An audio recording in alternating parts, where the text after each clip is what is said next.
하나님 말씀 구약 성경 욥기 4장 교독을 하겠습니다. 욥기 4장 1절부터 21절까지 말씀입니다. 대만 사람 엘리바스가 대답하여 이르되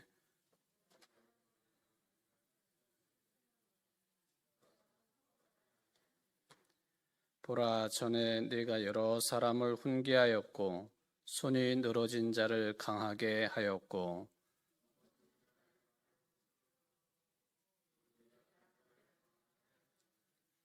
이제 이 일이 네게 이름에 네가 힘들어하고 이 일이 네게 닥침에 네가 놀라는구나.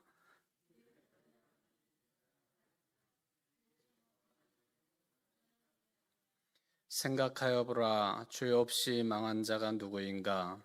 정직한 자의 끊어짐이 어디 있는가?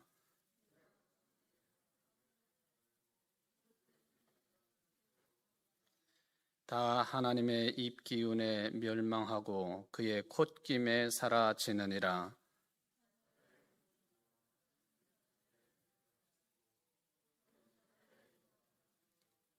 사자는 사냥한 것이 없어 죽어가고 암사자의 새끼는 흩어지느니라.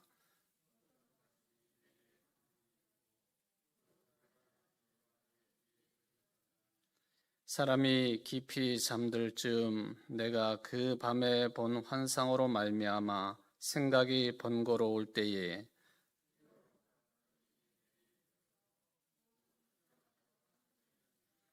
그때에 영이 내 앞으로 지나매 내 몸에 털이 주뼛하였느니라.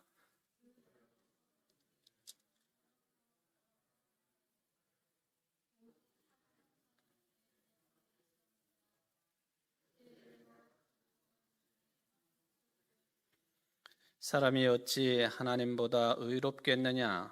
사람이 어찌 그 창조하신 이보다 깨끗하겠느냐?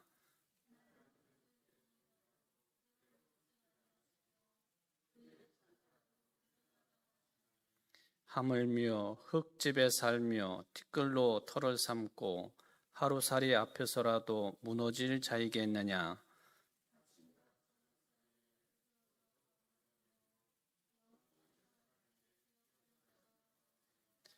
장막줄이 그들에게서 뽑히지 아니하겠느냐? 그들은 지혜가 없이 죽느니라. 아멘.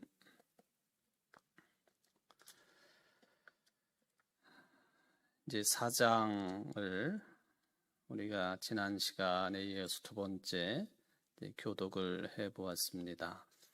본격적으로 욥의 세 친구들의 이야기가 나오고 또 그 형식으로 보면은 일단은 요즘식으로 말하면 엄청난 대립 그리고 신앙적인 주제를 가진 토론 이런 형식으로 이제 시작이 되고 있습니다. 그 중에 첫 번째 등장하고 있는 친구 엘리바스와의 이 토론과 대화 또 이런 내용들이 4장과 5장에 이어 나오고 있다 하는 것을 지난 시간에 말씀을 드렸습니다.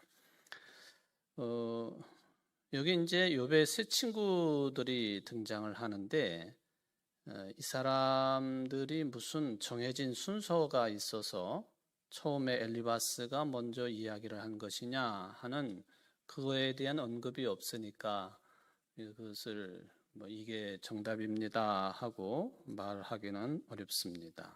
그런데 이 표현 양식이나 또 그나마 그래도 욥을 좀 더 부드럽게 대하고 상대방을 다음에 나오는 두 사람의 친구와 나머지 한 사람 이 사람들이 한 말투에 비하면 이 엘리바스라고 하는 사람의 어투가 훨씬 더 부드럽다.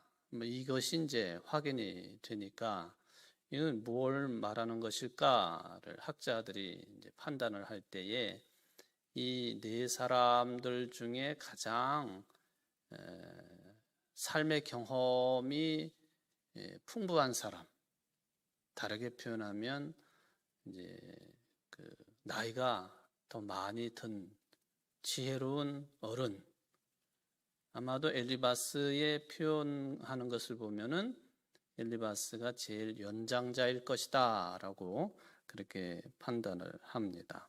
그리고 그 다음이 이제 빌닷이고 그 다음이 소발이고 그리고 맨 마지막에 등장하는 친구는 아니지만은 욥과 세 친구들의 이런 과정들을 지켜보고 있다가 쉽게 말하면 화를 벌컥 내면서 욥에게 항거를 하고 달려드는 그 사람 엘리후라고 하는 사람은 나이가 제일 어린 것 같다라고 판단을 하는데 뭐 저도 일리가 있다고 봅니다. 그래서 이 말의 강도가 사람들 순서에 따라서 여기 등장하고 있는 사람들의 순서에 따라서 훨씬 더 강력해지고 있다 하는 것을 볼 수가 있겠습니다.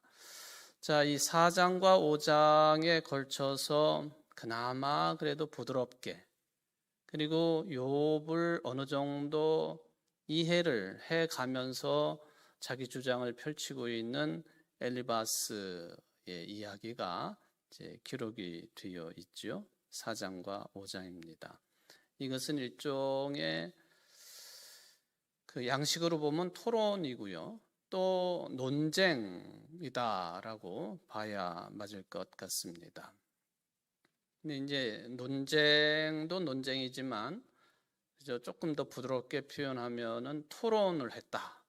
욥과 엘리바스가 신앙의 문제에 있어서 어떤 것이 더 옳은 것이냐 하는 주제를 놓고 이제 토론을 벌였다라고 한다면 실은 이 유대인들의 삶 자체가요, 이 토론의 문화가 어릴 적부터 이게 몸에 밴 사람들이다라고 하는 것을 먼저 좀 짚을 필요가 있겠습니다. 토론 또는 논쟁, 또 자기의 생각과 사상과 주장을 그 남에게 꿀리지 않고 언제서나 어디서나 그렇게 당당하게 표현할 줄 아는 그런 모습을 세계 여느 민족들에 비해서 유대 민족이 훨씬 더 강하게 가지고 있다 하는 것을 염두에 두고 엘리바스와 욥의 이야기, 대화를 읽어보면은 훨씬 더 이해의 폭이 넓어질 수가 있겠습니다.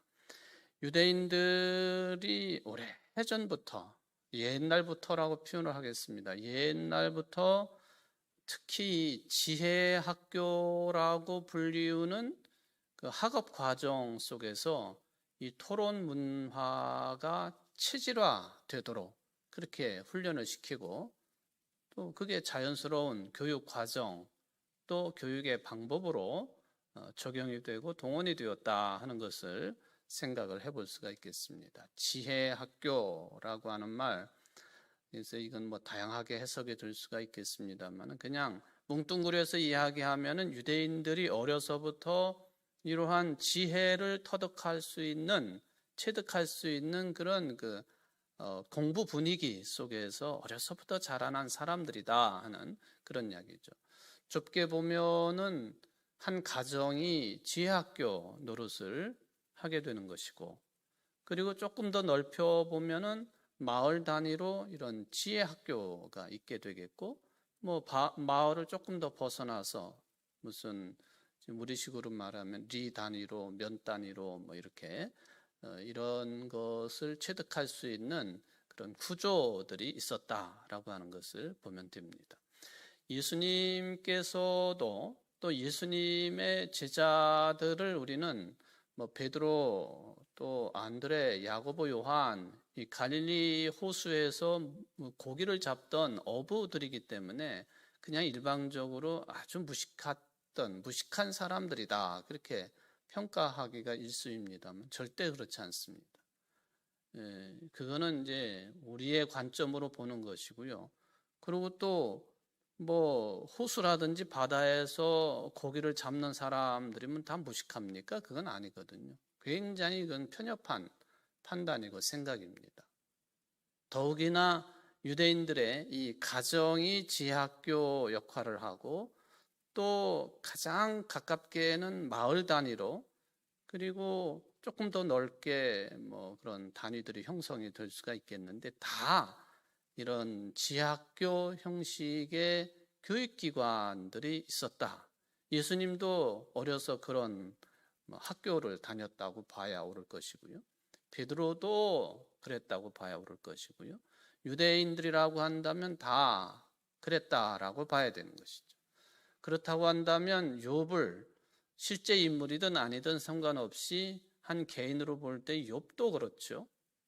또 여기 등장하고 있는 친구들이 유대인이 아닐 수도 있겠습니다만은 그럼에도 불구하고 고대 근동의 교육의 방식, 스타일을 생각해 보면 유사한 측면을 우리가 적용을 시킬 수가 있겠습니다. 학생들에게 뭐 자기네들 스스로 어떤 주제를 놓고 인격을 연마하고 신앙을 깊이하고 또 사회인으로 성장하기 위한 그런 과정으로서 일정한 주제를 놓고 토론을 하고 논쟁을 하는 방식은요 아주 일반적인 것이었다는 거예요.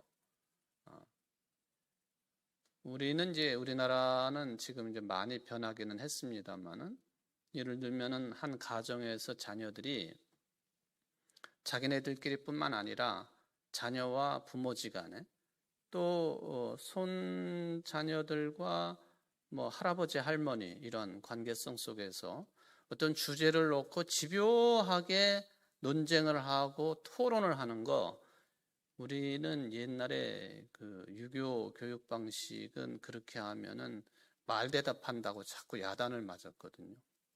어디다 콩당콩당 말대답하느냐고. 이게 그런 문화가 가정에서 생성될 수가 없었어요.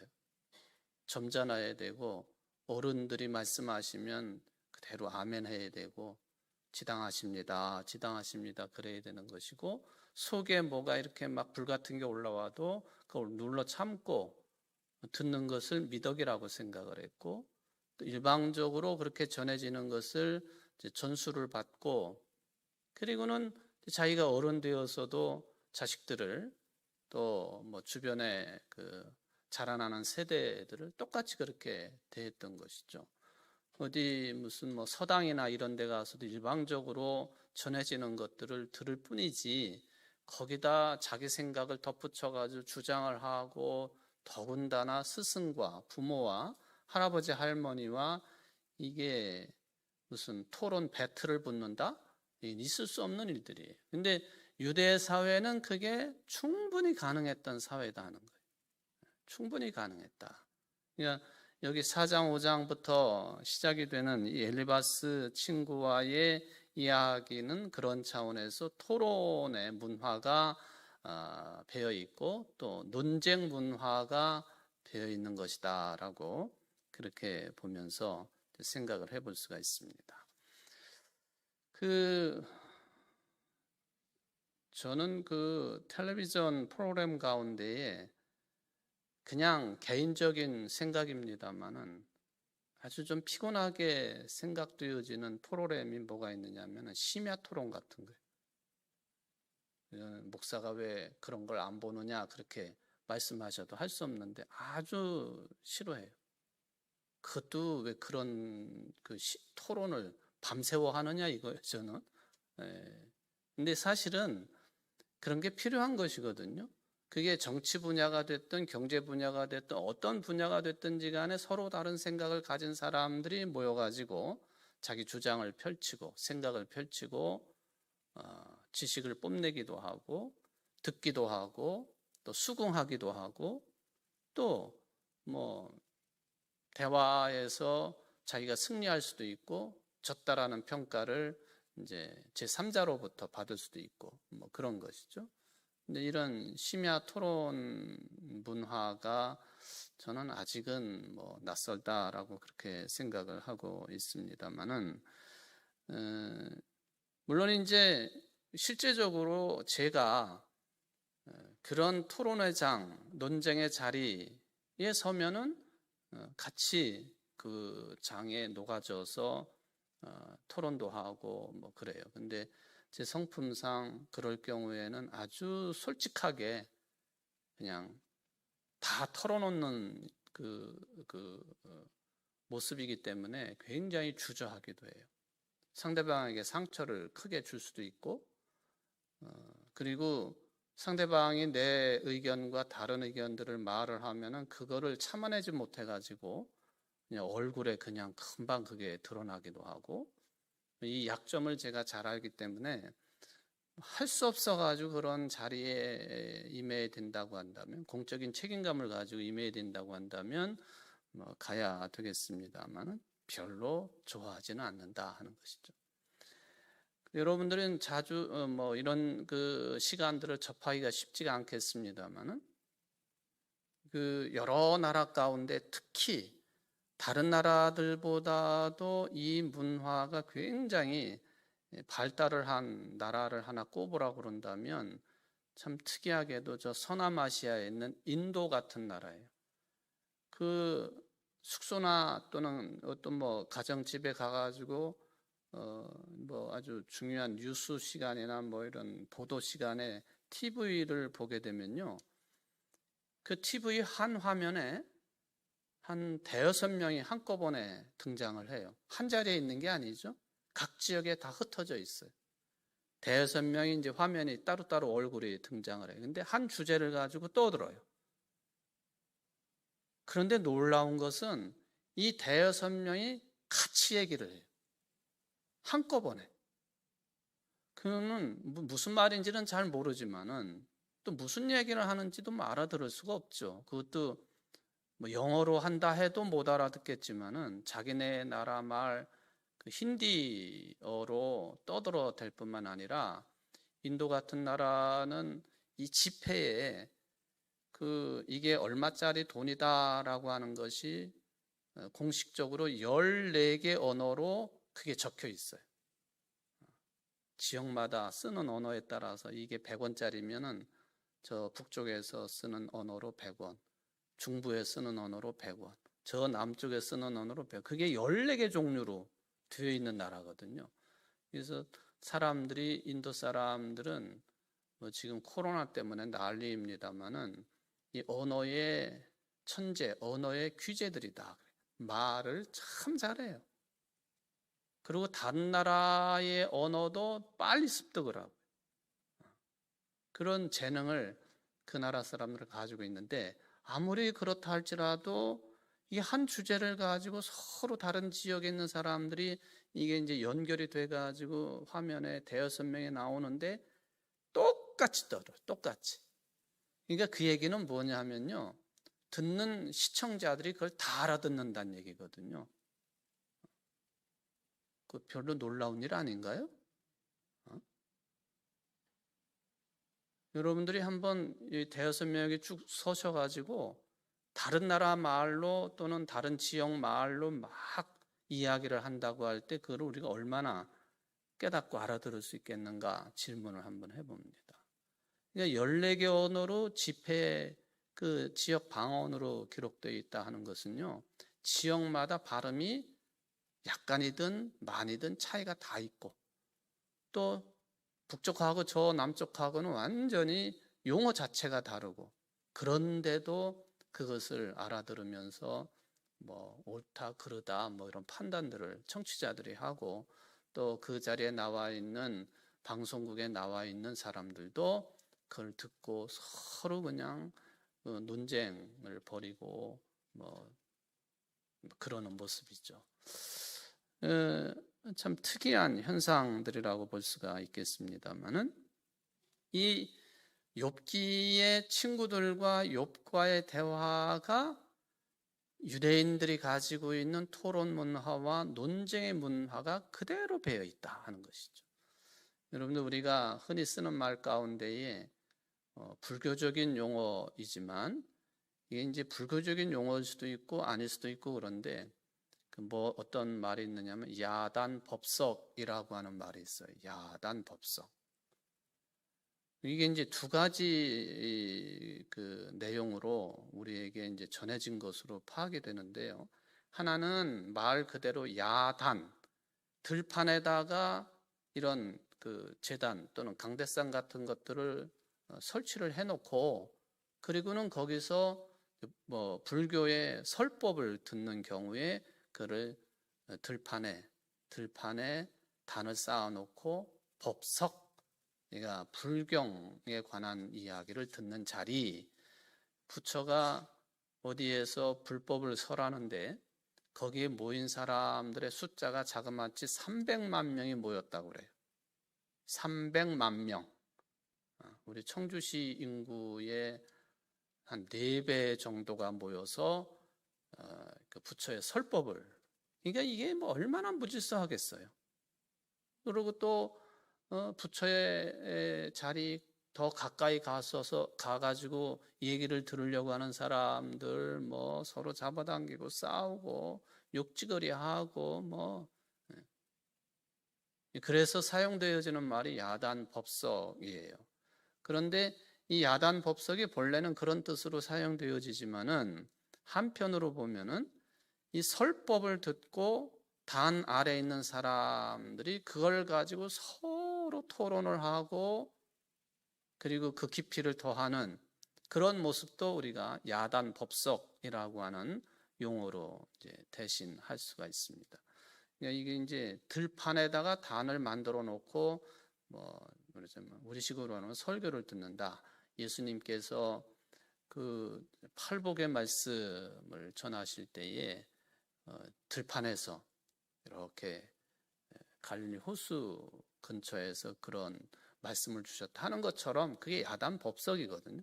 근데 야단이라고 하는 말이 그런 경우에 이제 바깥에다가 단을 쌓아놓고 그렇게 뭐 이야기를 한다, 그리고 토론을 한다 그런 내용으로 해석을 할 수가 있겠고요.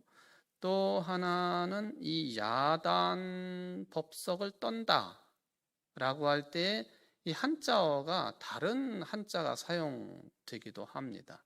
야단이라고 하는 말, 이게 이제 여기는 이제 그 들판 야자를 사용하지 아니하고 이끌 야자를 사용을 하죠. 이끈다, 이끌 야자를 쓰고 또 단을 바른 단자를 써가지고 혼내키면서 바르게 이끈다 할 때 야단이 있어요. 우리가 흔히 쓰는 말로 뭐라고 그래? 야단을 쳤다, 야단을 맞았다 할 때 쓰는 용어가 야단 법석하고는 다른 거예요.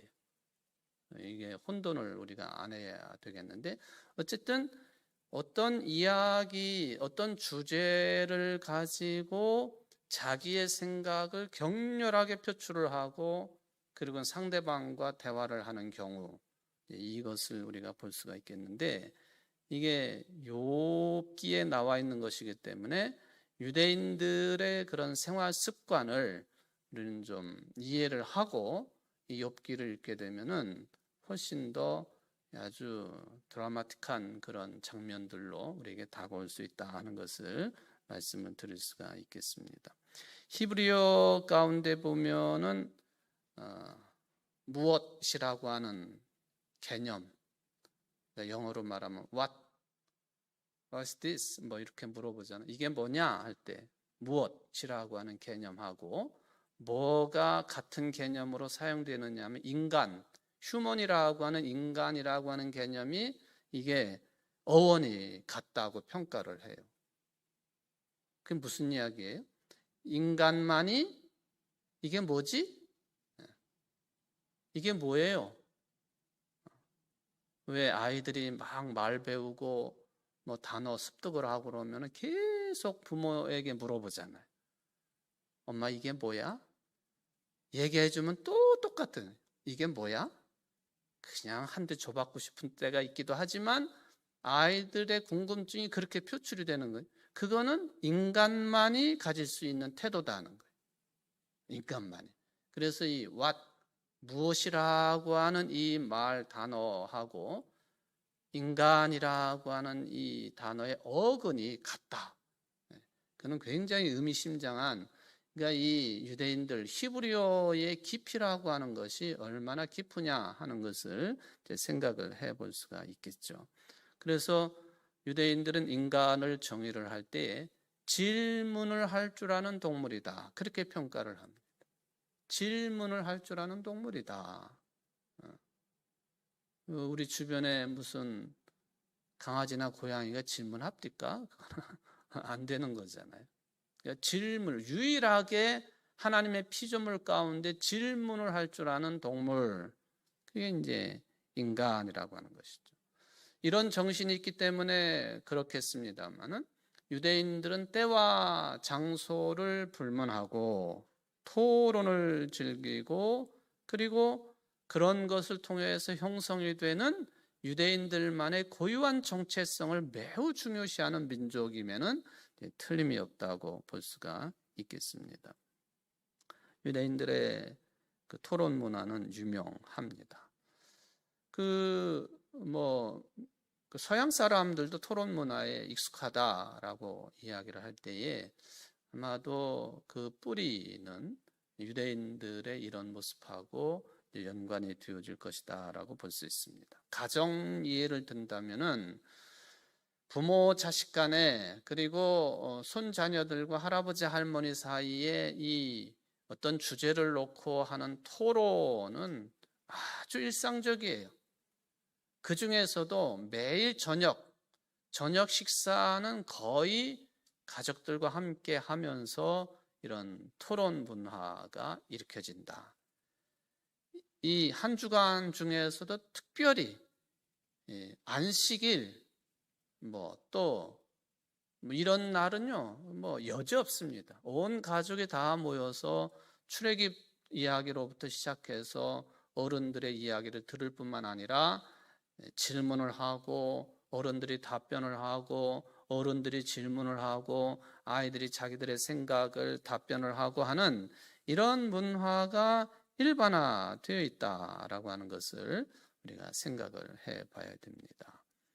그러니까 당연히 학교 수업도요, 이 질문과 답변, 거기에 따른 토론, 이것이 일반화되어 있다는 것이죠.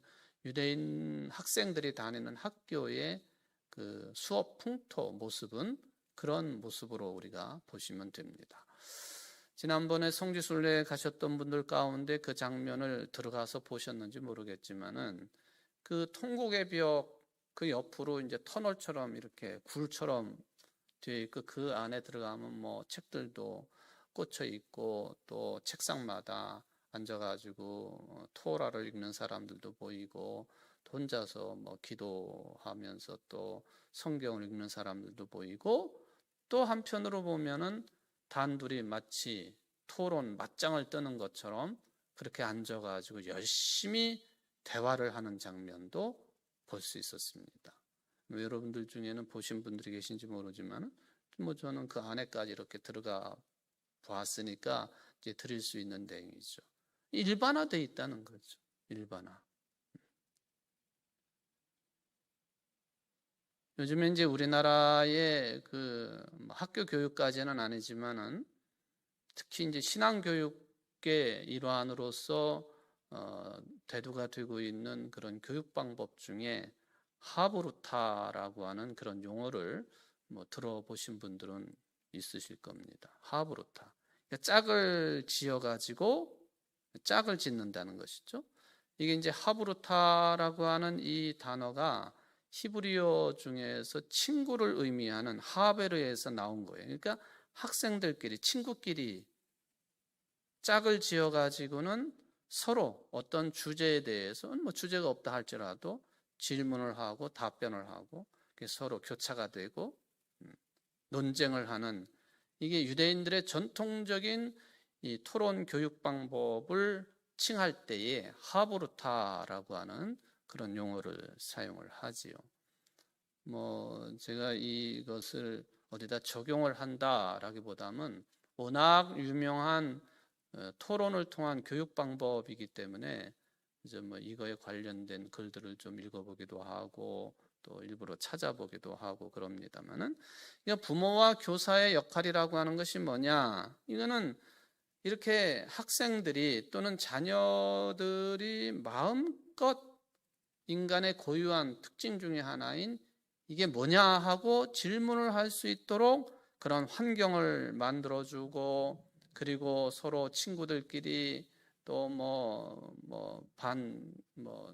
같은 반끼리 이렇게 해가지고는 스스로들 그 질문에 대한 답을 찾아 나갈 수 있도록 이끌어가는 교육 방법, 이게 이제 하브루타라고 이게 명명이 되고 있는 그런 교육 방법이죠.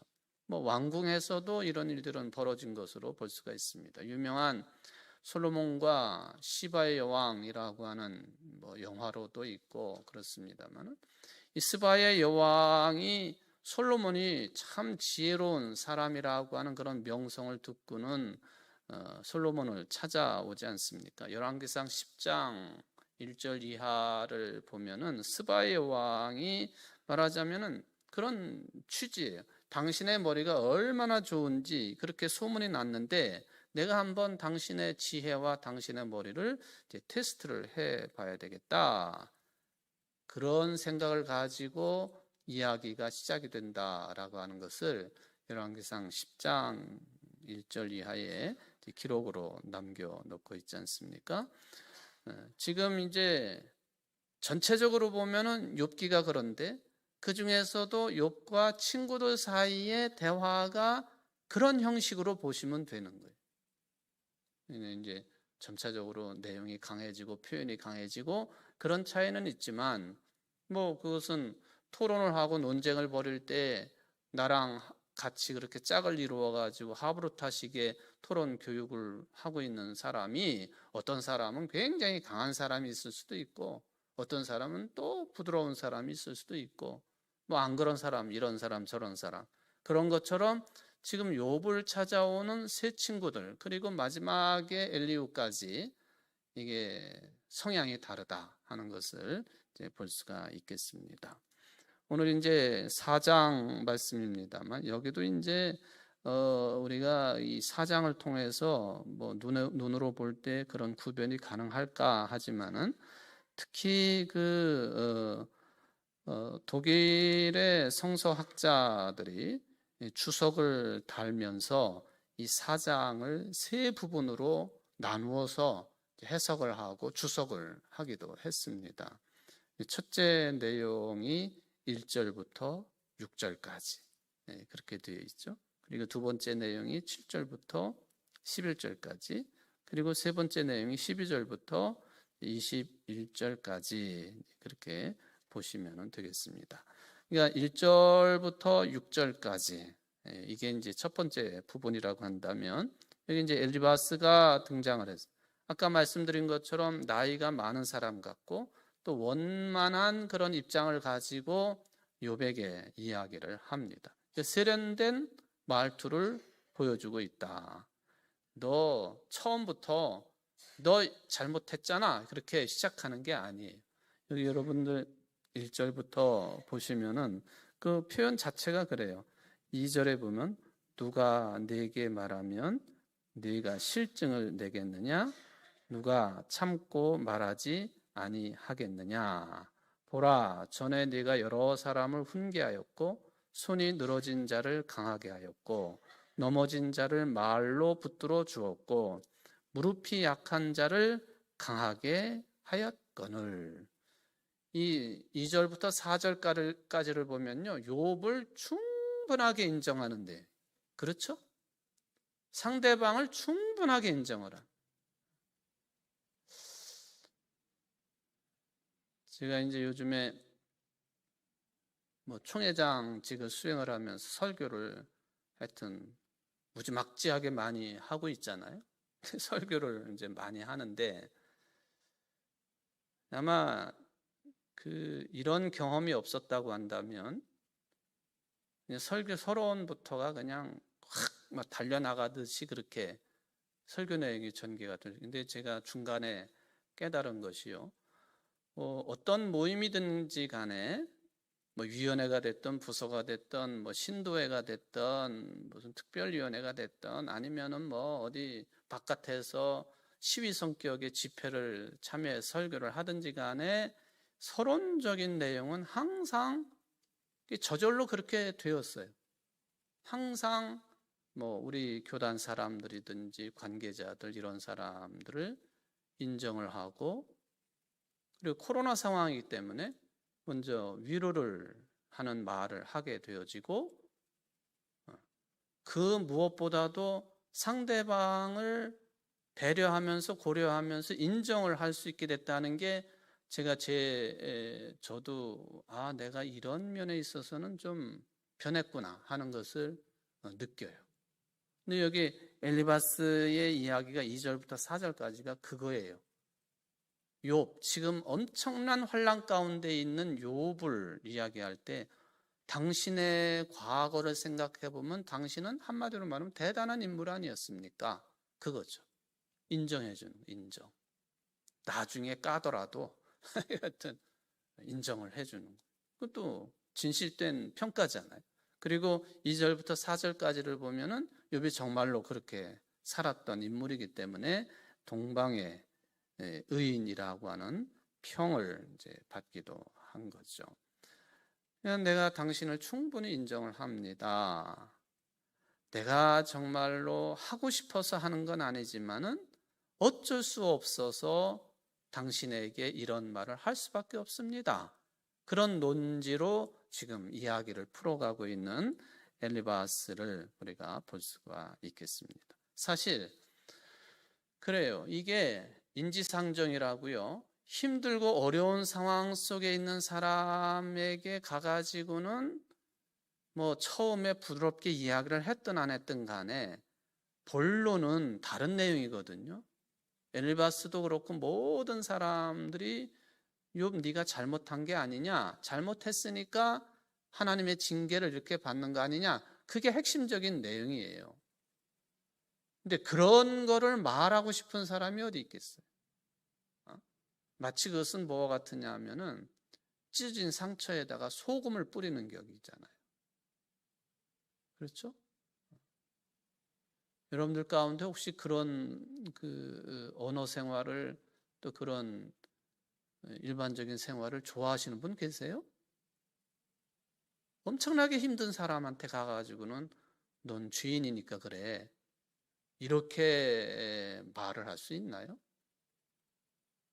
최선의 방법은 그저 침묵을 지키면서, 우리 그리스도인들이 주로 할 수 있는 이야기는 승리하십시오, 이겨내실 겁니다, 기도하겠습니다. 목사도 그렇죠. 사실은 분명히 이렇게 보면은 이게 이 원인이 뭘까 하는 거에 대한 판단이 왜 안 서겠습니까? 서죠. 그렇다고 해가지고 그거를 다 파헤쳐가지고 그거를 다 이야기를 합니까? 그건 아니잖아요. 근데 이 엘리바스는 사실은 뒤에 그렇게 부드럽게 이야기를 하지만 그걸 앞서서 욥을 충분히 인정을 해주고 있다. 그럼에도 불구하고 어쨌든 간에 모르는 잘못이 있어가지고 벌을 받는 건데 그건 인정해야 되지 않느냐, 용서를 해달라고 구해야 되지 않겠느냐, 그 흉내라도 내야 되지 않겠느냐. 역시 엘리바스도 그런 이야기를 하고 있다라고 하는 것을 우리가 좀 판단을 해볼 수가 있겠습니다. 네 불행 앞에 내가 이런 말하는 거 참 미안하지만 그래도 해야 되겠다. 우리 주변에는 엘리바스 같은 사람, 또 뭐 빌닷 같은 사람들 많이 있죠. 흔히 하는 말로 뭐 고기는 뭐에 어떻게 마시라고요? 씹어야 마시고 말은 해야 마시라고. 이게 내가 참 하기 싫은데 이 말은 꼭 해야 되겠어, 그런 식으로 말 많이 하지 않아요? 저도 뭐 그럴 때가 있으니까. 여러분들 안 그런가요? 안 그러시다면은 성인 군자들이시고 내가 참 하기는 싫은데 이 말 내가 너를 위해서 꼭 해야 되겠어. 지금 이게 엘리바스의 태도입니다. 엘리바스 태도. 나중에 이제 그 욥기의 결론 부분에 가가지고는 뭐 엘리바스가 얘기를 했든 엘리후가 얘기를 했든 간에 그게 하나님의 말씀 앞에서 다 무너지는 것들이죠, 사실은. 우리의 언어 생활도 좀 우리가 바꿀 필요가 크다라고 하는 것을 이제 생각을 해볼 수가 있는 것이죠. 뭐 목사도 그렇고 여러분들 뭐 평신도들도 그렇고요. 참 이거 말을 잘해야 돼요. 청해야 된다 할지라도 상대방을 고려하면서 표현할 줄 아는 그런 우리 언어 생활이 되어야 된다 하는 것이죠. 목사가 주로 하는 게 설교인데 늘 말씀을 드립니다마는 설교를 제일 먼저 듣는 분이 누구시냐? 하나님이시다. 그런 인식을 가지고 설교를 하는 것 아닙니까? 그러니까 말을 함부로 해서도 안 되는 것이고 그런 것이죠. 설교라고 하는 그런 과정, 도구를 이용해 가지고 정말로 뭐 한 인간으로서 속에 있는 이야기를 하고 싶은 것을 다 설교를 통해 가지고 내뱉거나 한다고 하면은 그거 참 하나님을 그렇게 대하는 거나 똑같은 것이죠. 이건 여러분들의 언어 생활도 똑같다는 거예요.